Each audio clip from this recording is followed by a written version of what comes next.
This is Roxanne Padgett, Vice President of Marketing and Commercialization at Inventive Medical Management. Thank you for joining us today in the next of our continuing series of webinars of accountable care solutions. The topic is the problem of chronic kidney disease, and we'll be talking about our approach to improve outcomes for patients suffering from this disorder. The agenda today will include web objectives, a introduction about Inventive Medical Management, and then I'll turn the program over to Dr. Deborah Packer, the director of our Chronic Kidney Care Program. She'll go through why we believe we need a chronic kidney care program, the components, the strategies that we use, results that we expect to get, and we'll review with a case study and a summary of services. At the end of the presentation, we will take questions, so look forward to hearing from you. The objectives of the webinar today are to help you improve the quality and reduce the cost of care for your members affected by chronic kidney disease. We'll also analyze the cost and care strategies that we use to maximize financial and clinical outcomes for these patients. A little background about the history of our organization. We were founded in 1991 by physicians who primarily looked at claims for large cases, catastrophic conditions. They said that by analyzing these claims that we could impact the appropriateness of care, the quality of outcomes, and the cost of overall care. In 2007, we were acquired by Inventive Health, which is a global healthcare services and solutions organization made up of 41 companies and 13,000 employees worldwide. It's an advantage for us because Inventive Health continues to invest in our innovation and provide us access to industry-leading talent. In 2011, some of you have noticed we began to talk about our company differently, not only with a new name, moving from AWAC to Inventive Medical Management, but the announcement of new leadership, a new identity, and a new mission, which is now focused on the most appropriate care at the most appropriate cost with the most appropriate outcomes. In 2012, we really kick off what we think is our year of inspiration. That begins with the launch of Accountable Care Solutions. We start with 3 disease-focused programs, provide a 360-degree approach before, during, and after care. In future webinars, you'll hear about Project Infinity, which is an internal project just kicking off that's going to provide continuous innovation for our organization for years to come. The amount of our leadership this past year is quite impressive. You'll see that we have people in our organization from every aspect of healthcare, from academic medicine to healthcare information technology, the pay market, consumer-directed healthcare, pharmacy benefit management, and major pharmaceutical industries. Overall, we have 240 years of healthcare experience on our leadership team. Our business strategy supports our being a leader in medical management. What does this mean to us? 3 things. We're physician-led, nurse-supported, and technology-enabled. Our physicians are in our house every day. We have multiple specialties within the house, which enables consistent results when you, our customers, ask us to intervene on your behalf. In addition, the proximity of our physicians to one another in the office allow for real-time access, on-site collaboration, and when needed, peer-to-peer consultations with the providers in your networks. In addition, we have in the house 40 nurses who provide every aspect of care management, from case management, wellness coaching, disease management for multiple diseases, and utilization review for certification. Technology-enabled. I think everybody has heard of AWAC, which was the founding technology of this organization, Advanced Warning and Containment. It was, is, always has been the proprietary technology that enables everything that we do, from data mining to finding claims issues and helping us predict future gaps in care. This technology is now undergoing a major innovation in what I mentioned as Project Infinity. And again, we look forward to talking to you more about that in subsequent webinars. And our approach is the patient. I think it is for you as well. By using all our resources, our physicians, our nurses, and our technology, we provide continuous vigilance before, during, and after care. Ultimately, this improves the quality of the care, the financial and the clinical outcomes, as well as reducing medical costs. It represents our complete portfolio of solutions today. Begin with iHealth, which is our wellness products, iProCert, our pre-certification utilization review products. Of course, ABAC itself is a powerful cost containment engine, case management, disease management, and all roll up to support what we now call the accountable care solutions. Care solutions, we believe, are very impactful because they enable us to deliver care or deliver medical management before, during, and after treatment. This is important to us because we think this gives all the stakeholders, from the provider to the payer, you, to the employer, to the patient, the advantage of a comprehensive solution. No longer will we simply be looking at claims retrospectively and playing the gotcha game. We will be involved before care is delivered to make sure it's the most appropriate care, and then work with the provider and you to make sure costs are contained throughout the care. Ultimately, this improves outcomes for everyone. It's an accountable care solution. Well, accountable care solution is really a balanced approach. It's not just the cost containment, it's not just the care management, it's both of those strategies combined in one. We have a dedicated team of specialty physicians and nurses who comprise these products, who deliver care every day, who review the care when it comes in, who to providers, who talk to you on cancer, cardiovascular devices, and chronic kidney disease. Clinical rigor is balanced with final experts in billing, coding, negotiations, look at the cost of care and work to reduce those throughout the course of treatment.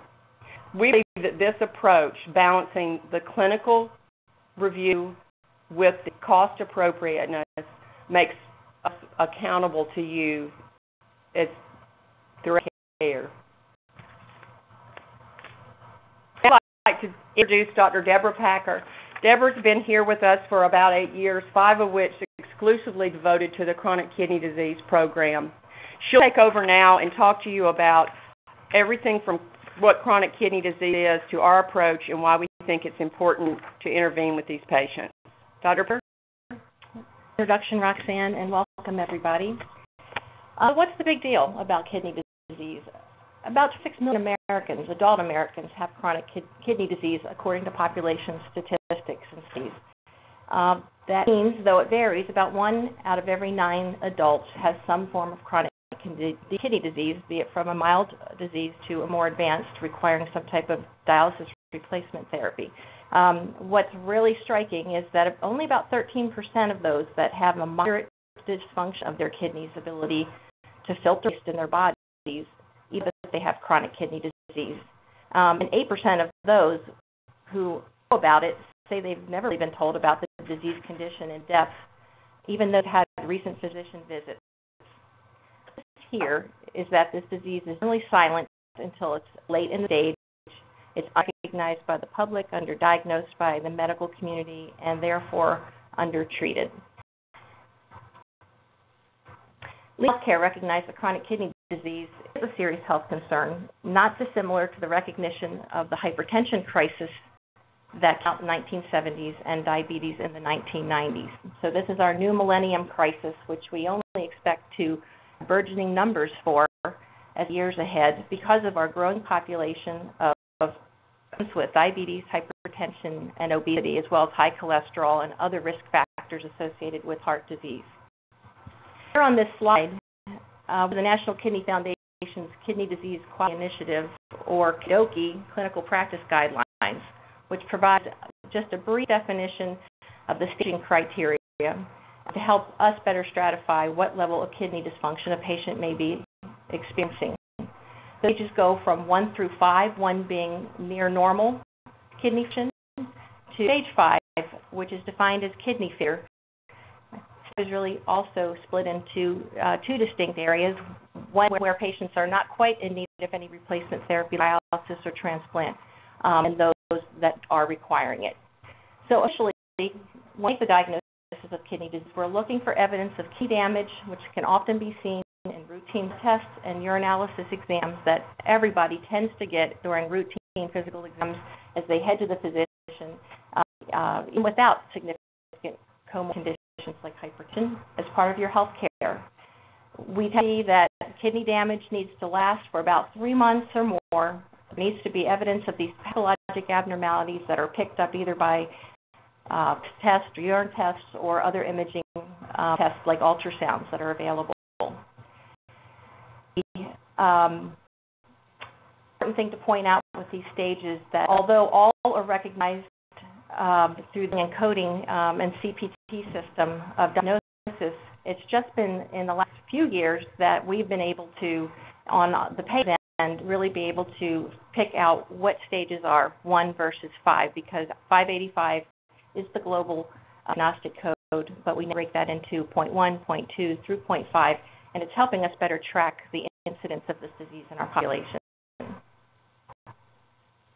Just more fast facts for you. Currently, 400,000 Americans under the age of 65, so we're really seeing our working population. Our dialysis currently, the National Institutes for Health actually estimates that by 2020, 785,000 people will be receiving treatment for kidney failure at an estimated cost of $53.6 billion.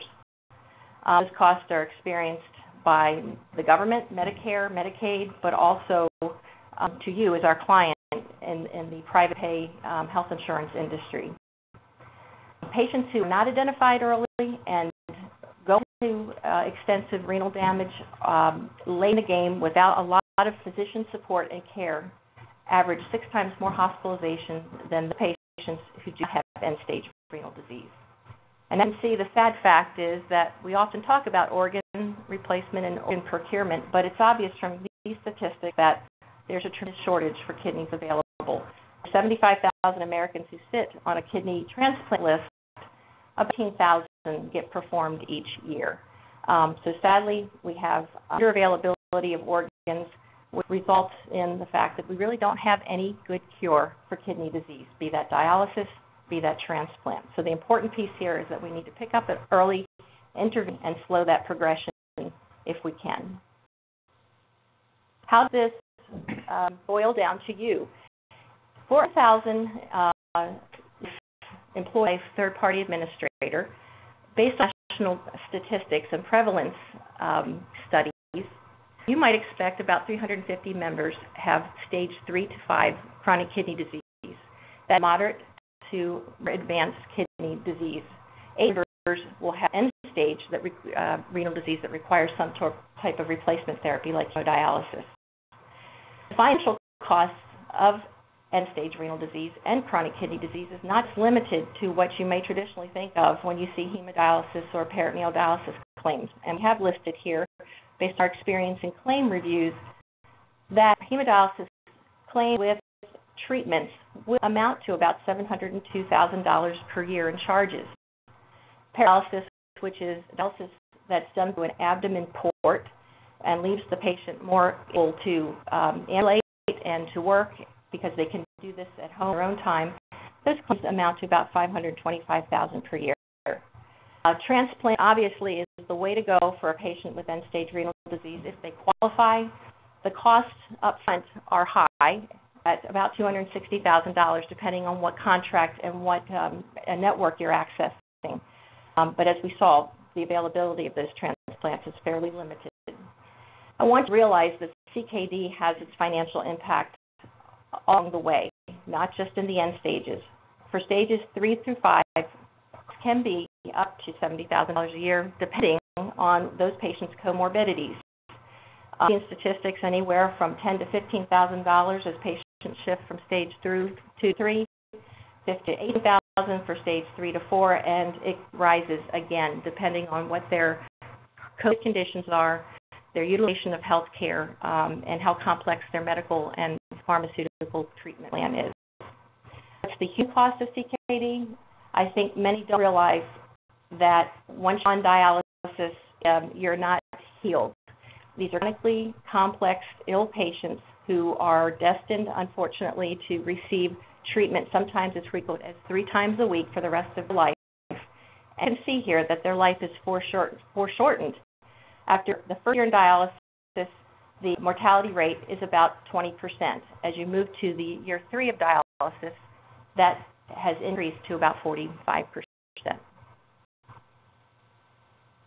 So our rationale for developing an accountable care solution for renal disease was not just born out of the costs that we've covered, the dialysis, the medications, the transplant, and anti-rejection drugs that we've estimated here for you. It was born out of the recognition that early intervention could make a difference for these patients in terms of their quality of life, their ability to their ability to perform, as well as their health outcomes and financial endpoints. We're going to put a price on the ability to avoid dialysis or transplant. It really is priceless. For those patients that need it, the second best way to get to end-stage renal disease is in a comprehensive, supportive environment, avoid catastrophic hospitalizations, lack of preparation, and insertion of plastic catheters that increase risk for infection. So if we can, great. If we can't, we want to get those patients transitioned as seamless as possible. It's a cure for chronic kidney disease. The strategies that we are going to focus on, especially in those earlier stages, are to stabilize those comorbid conditions that I've mentioned: diabetes, hypertension, high cholesterol, cardiovascular risk factors, the rate of kidney disease. We want patients to reduce sugar, diet, exercise, and medications, particularly those who are pre-diabetic or diagnosed as diabetic, to enhance medication compliance to control hypertension and their other multiple conditions. We work with the patient to lower their cholesterol to reduce their risk factors for heart disease and stroke. And we recognize that along the way, dietary interventions to look at salt intake, to look at the kind of protein that patient is eating is basically a very critical point in caring for them. As Roxanne had mentioned, we have really a 3-prong approach, and we break that further into the care management that we offer through claims surveillance, care management, and outcomes reporting.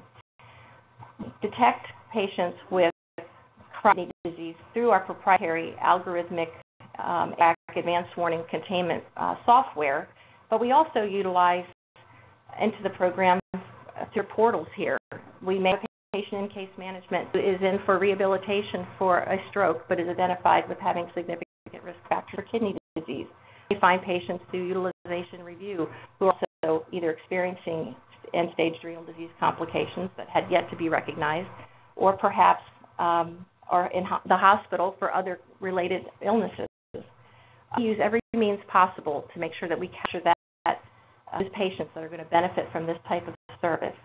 From our claims surveillance standpoint piece, for cost reduction, we look at for billing, coding, editing errors or bundling and duplication, and that is for the specialty drugs that may be given prior to and during dialysis, as well as the high-cost dialysis claims that come after. We look for cost of reductions through negotiations or accessing of networks, contracts. And in addition, we combine that in an integrated approach to our clinical staff in-house. Our care management team, aside from myself, also includes a consulting board-certified nephrologist who works in a dialysis center, who sees patients pre-dialysis through his clinic, as well as works as an academic medical center to help us identify and on point new things that are happening in the care of these patients that can make a difference in the outcomes we offer. We have certified case managers on-house with experience with renal disease who speak the language, know the process, have patients often put patients on their dialysis units. They have worked as peritoneal nurses with a counseling time one-on-one with patients. And it makes a difference because the believability with patients is so much more better when the patient understands that they're talking to a specialist, to someone who really understands the financial, the emotional, the medical crisis that they're entering. We have a psychologist, a dietitian, very important, again, to address those nutritional needs that are specific for this disease process, and a licensed medical social worker in-house that works with our team not only to address financial issues, cost management issues, accessing grants, but also to assist with the complex psychosocial nature of the emotional issues that arise for these patients and their families.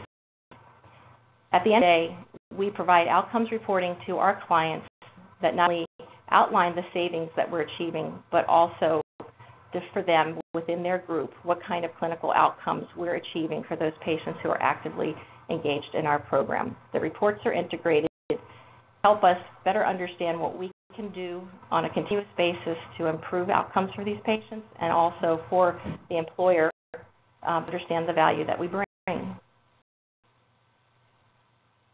Chronic disease. It's no news to you, I'm sure, that as the cost and complexity of care increases, as any disease progresses, as well as the comorbid conditions, and as you can see with the disease stages listed there, that the cost and complexity is going to increase exponentially as well. We take our strategies and try to marry them together to achieve the best outcomes. For our cost containment strategies, we look at opportunities to negotiate before it ever happens, during the care, and after the care.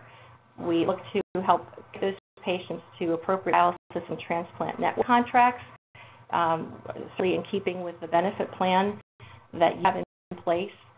And our analysis is not just a coding and pricing and duplicate error pickup software. It is also applied with a forensic dive clinically on claims to look for utilization of high-cost medications, of therapeutic agents, and I think here, like in anywhere in medicine, more is not necessarily better. So patients who receive higher doses of certain medications are at higher risk for complications than actually if they were dosed more appropriately in line with standards of care.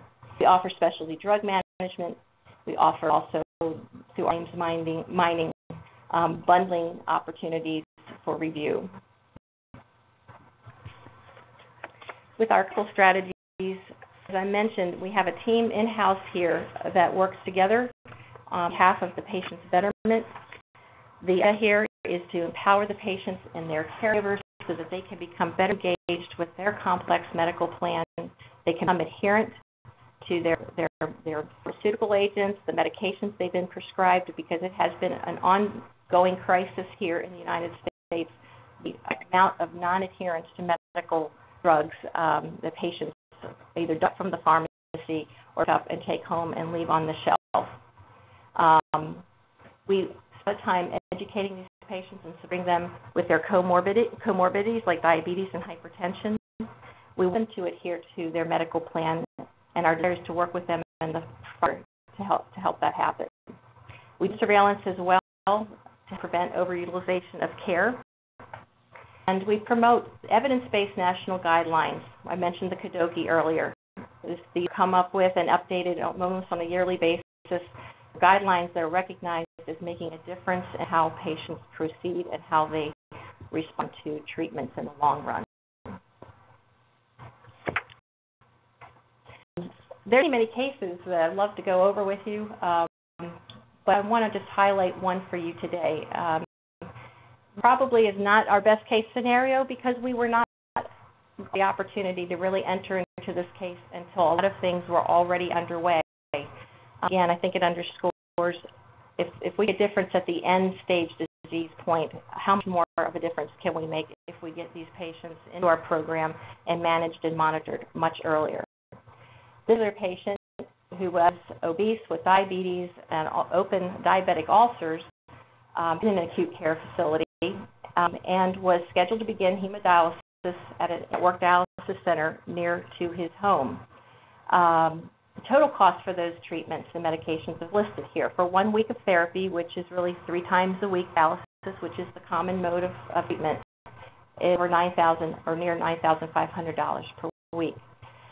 This was brought to our program, allowed to enroll. We had a care manager as well as other members of our team successfully engage with patients to determine what their financial, their emotional, their clinical needs were, as well as look at the financial outcomes of where they were heading along with their benefits. In conversation with the patient, he became more interested in understanding how he could preserve his benefits, not only on his behalf, but on behalf of his group. Very open to our team to looking for other in-network dialysis centers equally close of equality rating that were available in his area. Interestingly enough, as that conversation opened up, it was discovered that the patient really wanted to pursue a different modality than hemodialysis, which requires the 3 days in-center year-round. He was very interested in pursuing home hemodialysis, most because of his inability to get around and his open wounds, which were placed at increased infection risk every time he traveled back and forth to his center. The competitive center in town actually had that therapy open to that patient and was willing to engage them as quickly as possible. The patient was transferred to the new facility, again, with a lot of close conversations between the care manager, the team, the patient, as well as you, the client, to make this happen. You can see, obviously, from a financial endpoint, just putting that degree of effort into an investigation into the case, savings were tremendous for the plan. But, even more important to me as a physician, we had a patient who was not only more satisfied, who felt more empowered to participate in his health care plan, so was needed to have increased healing of his wounds that had been jostled around on his many transports back and forth to the in-center facility. So again, I think with a lot of effort and the right individuals with the right training, we'll be able to bring a better conclusion to this case than had previously been orchestrated. Again, I think the underscore here is that we need to get these patients in at least by stage 3 so that not only can we try to delay that dialysis and that progression, but we can work with that patient in a systematic way to make sure that they're getting the best health care at the best cost. Now, care solutions, our return on investment, and look at this particular slide, looks similar perhaps to other standard dialysis firms that offer some type of repricing or contracting. We as well have the cost containment and claim surveillance piece and the access to negotiations, contracts, and networks. But it's enough for us. We feel that you as a customer and the patient deserve more, and that is why we take the forensic dive on these claims to make sure that the treatment, the therapies are aligned with evidence-based medicine and keeping the FDA safety things that are ever coming out on drugs, seemingly on almost a yearly basis. We make sure these patients are getting the right care at the right cost. And find, unfortunately, when facilities are busy and patients themselves are not necessarily also have time to go to an outside physician, that things fall through the cracks. And we are there trying our best to save you from paying things that you should not be paying for, but most importantly, trying to also identify those endpoints that we can make a difference in the impact the care of the patient. We don't think that's enough, and that's why we've added as well this integrated clinical approach for patients stage 3 to 5, those who are not yet on dialysis but heading in that direction.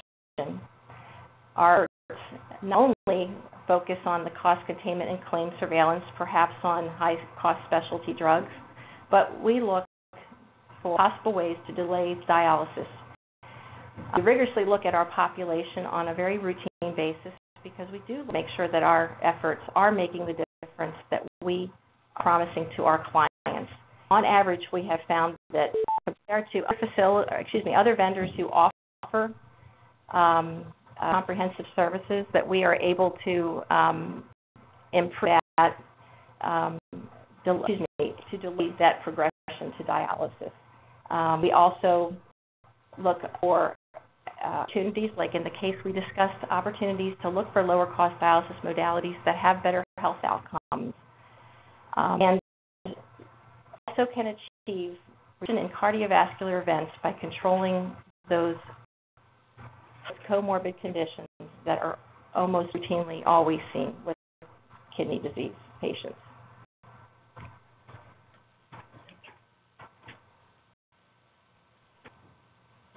Thank you, Dr. Packer. So in summary today, I think what you'll see about Inventive Medical Management is we've got 20 years of success in positively impacting healthcare utilization. We're probably the only in-house physician-led, nurse-supported, and technology-enabled medical management company focused on chronic kidney diseases, stages 3 through 5/6. And I think it's very important to remember those early stages, because Dr. Packer just pointed out with the ROI slides, there is a significant increase when we can be involved before the patient gets to dialysis. All accountable care solutions focus on specific complex conditions that we know require physician input, a lot of clinical expertise, as well as the financial analysis. We end-to-end care management before, during, and after treatment. And our clients, we provide a dedicated, experienced clinical, account, and client services team. We appreciate your time today. You're getting a survey shortly after the presentation ends. We would like for you to give us your feedback about today's presentation, and it will also include a link to a copy of the slides. In the meantime, if you have any questions, please complete those now.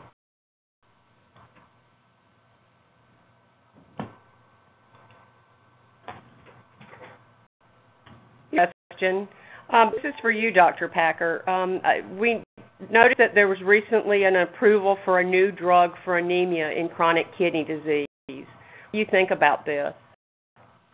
Advent of any new inventions that can improve health outcomes and control costs in this population, especially if they've been through the rigors of an approval process for safety, it certainly adds to the armamentarium that a doctor can use to treat.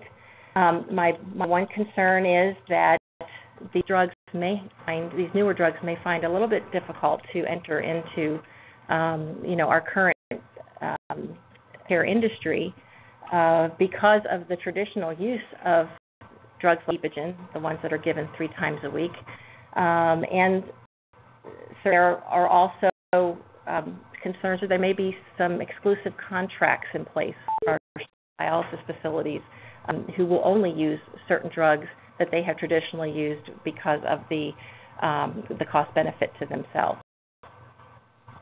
Is this new drug administered on the same frequency? No, this drug is actually on a 4-week basis, so you have less administrative costs for the patient, less dosing changes, which are often experienced with Epogen, which is given 3 times a week. So I think in terms of the variability in hemoglobin that the patient may be experiencing, there may be some benefit for a drug that is longer acting and administered on a monthly basis. Okay, thank you, Dr. Packer. We have a couple of other questions. One is, can you give a range of what the cost is for the CKC program? Is it a PPM or a per case basis?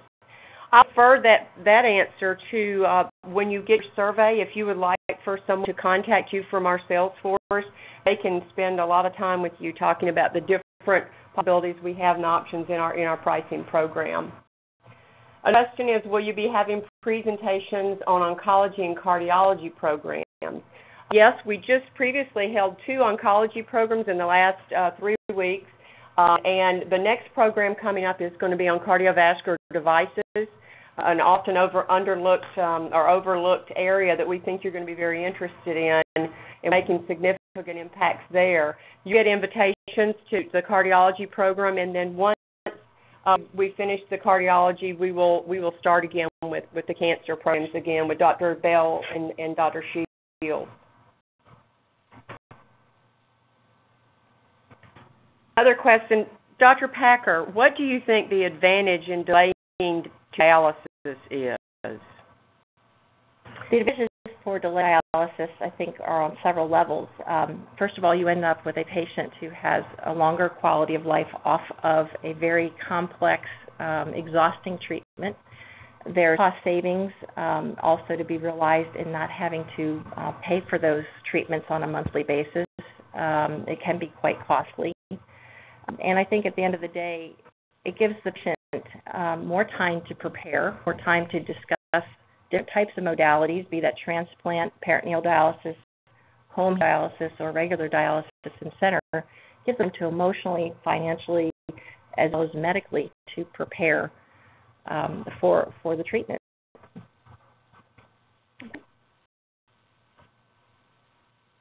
Well, we don't see any more questions at this time, but I certainly appreciate everybody's time and attention today. And please, again, do complete your survey. It can only improve our performance and presentation with you.